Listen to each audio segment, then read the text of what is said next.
আসসালামু আলাইকুম। গ্রামীণ রান্নাঘরে গ্রামীণ উপায়ে খাসির মাংস রান্না করে দেখাবো। চলেন দেখি। তেলে স্বল্প পরিমাণ পেঁয়াজ কুচি দিয়ে ভেজে নেব। এই মাংস সেই কুরবানির ঈদে পেয়েছিলাম, আপনাদের রান্না করে দেখাবো বলে আজও রেখে দিয়েছে। এই তো আজ রান্না করে দেখালাম।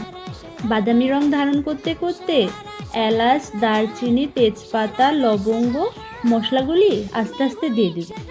উফ, কত নাম! এত নাম কি মনে রাখা যায়? যাই হোক, আমি কিন্তু সব মশলা দিয়ে দিয়েছি। এবার তেলে মশলাগুলো সুন্দরভাবে ভেজে নেব। বাদামি বাদামি করে ভাজলে দেখতেও সুন্দর লাগে, তাই না?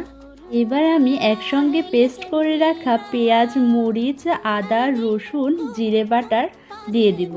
এবার সম্পূর্ণ মিশ্রণটিকে কষিয়ে নেব। কষিয়ে নেওয়ার পরে সামান্য পানি দিয়ে আবার একটু কষিয়ে নেব। এবার কষানো মিশ্রণটির মধ্যে আগে থেকে গরম পানি দিয়ে ধুয়ে রাখা মাংসগুলো দিতে থাকবো। তারপরে আস্তে আস্তে নেড়ে নিব সম্পূর্ণ মিশ্রণটি যাতে মাংসের সাথে লেগে যায়। মাংসের মধ্যে থেকে কিন্তু পানি বের হয়, তাই আমরা আলাদাভাবে করে আগে থেকেই পানি দিব।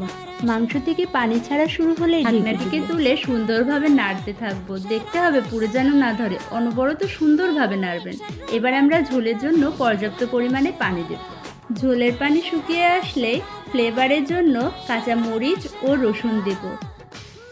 এই তো হয়ে গেল কত স্বাদের গ্রামীণ রান্না, খাসির মাংস। সুন্দর না?